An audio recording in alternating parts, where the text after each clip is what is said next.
Hello everyone. I, Dr. Samyukta S, Assistant Professor, Department of ECE at SJBIT.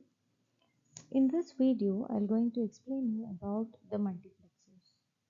So I will explain you what is multiplexer, how the block diagram of the multiplexer looks like, what are the types of multiplexers, and what are the uses as well as the advantages of multiplexers. So in order to start with, what is multiplexer? A multiplexer is a digital circuit that has multiple inputs and single output.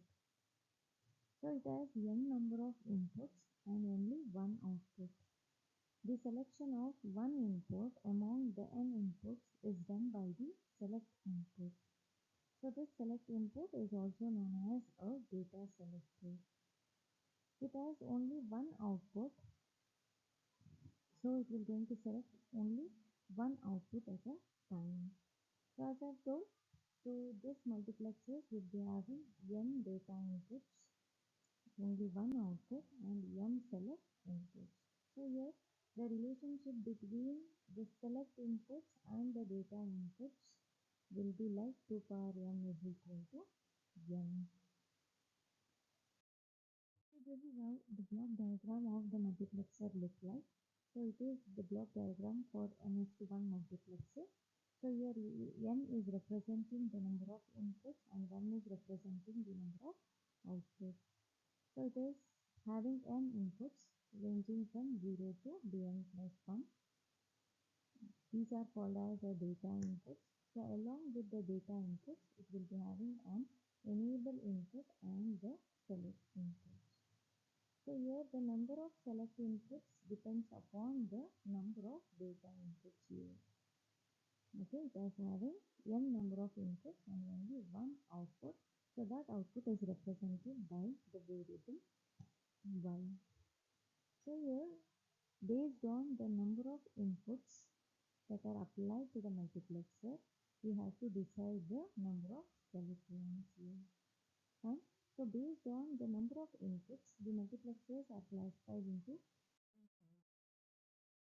that is 2:1 multiplexer, 4:1 multiplexer, 8:1 multiplexer and 16:1 multiplexer.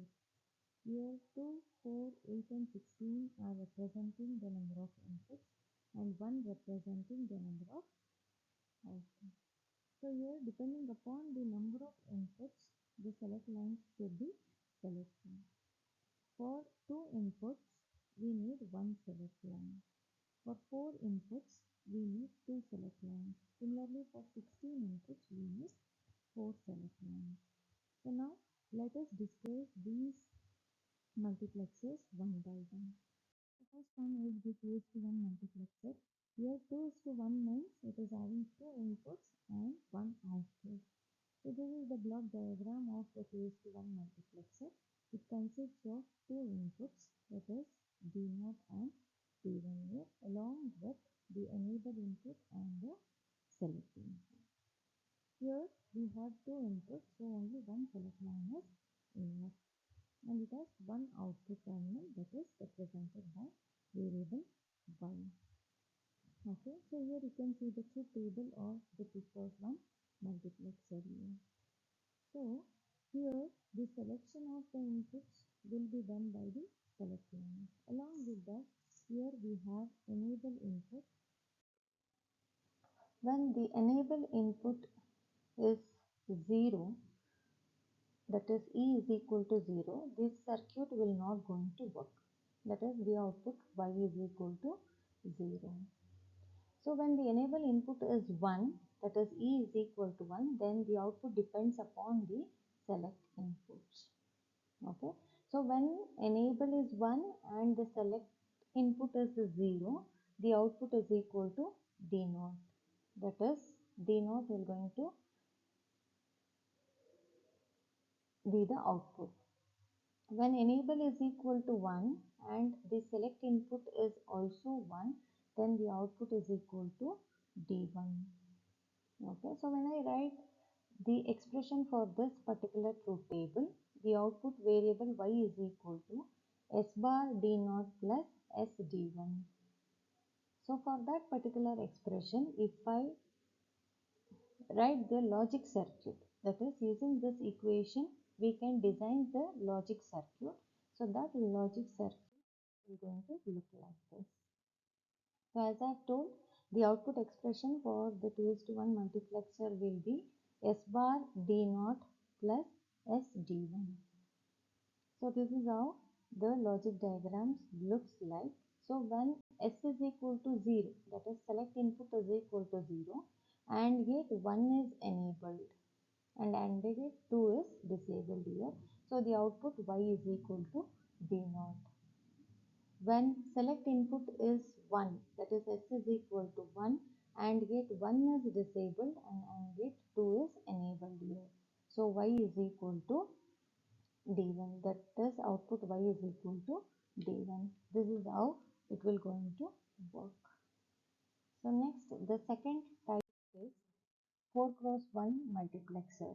So here 4 is representing the number of inputs and 1 is representing the number of output. So here in the block diagram you can see that there are 4 inputs ranging from D0 to D3. So since we have 4 inputs here, D0, D1, D2 and D3, it requires 2 select lines for this multiplexer and it is having only one output. So here the output depends upon this select lines. Since we have 2 select lines, we'll get the 4 possible combination of the inputs, that is 0, 0, 0, 1, 1, 0 and 1, 1. So when both S1 and S0 are 0, then D0 will be selected. That is Y is equal to D0. When S1 is equal to 0 and S0 is equal to 1, it will select the second input, that is D1. So Y is equal to D1. When S1 is equal to 1 and S0 is equal to 0, then it will select the third input, that is D2. So Y is equal to D2. And when both the select inputs are 1, then Y is equal to D3. This is how it will going to work. So now if I write the expression by making use of this truth table for the output variable 1, the expression look like this.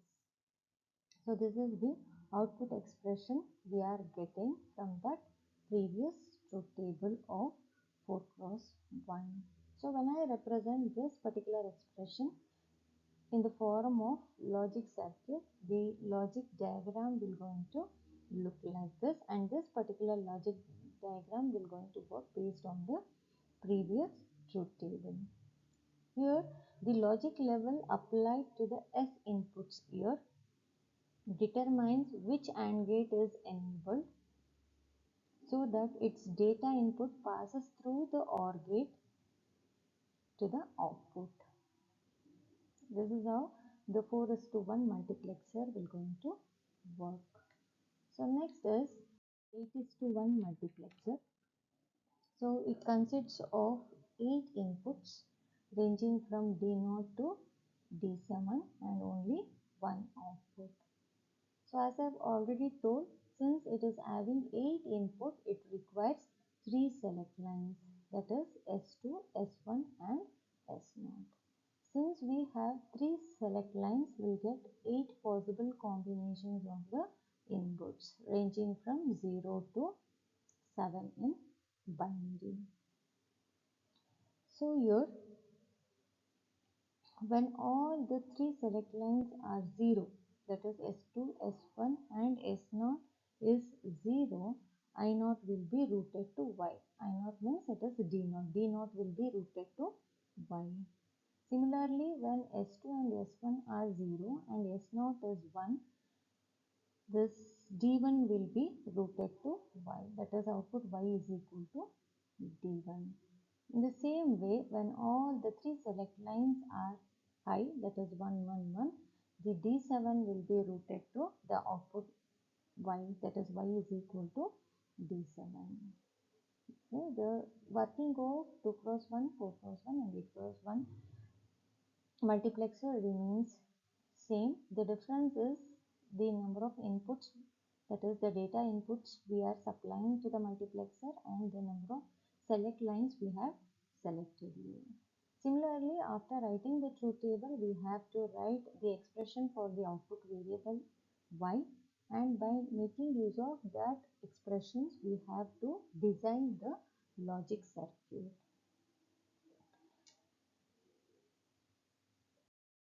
Next is uses of multiplexers. The multiplexers are used in data communication for several computers to communicate over one line. It is also used in radio to select one channel from many. It is also used to route data within a computer, and it is also used for function generator. So coming to the advantages, it has two main advantages. The first advantage is it reduces number of wires. See, multiplexers are available in the form of ICs. There are different ICs for different types of multiplexers that are available in the market. And by using single IC, you can implement various number of combinational circuits like half adder, full adder, subtractor, or any other combinational circuit using MUX, that is a single IC. So you don't require much gates. If there is no much gates, no need of wire connection. So number of wires will be reduced. And the second main advantage is it reduces circuits complexity and cost. I just told you that wires are reduced because gates are reduced. So when both gates and wires are reduced, definitely complexity will be reduced, and at the same time cost will be reduced. Thank you.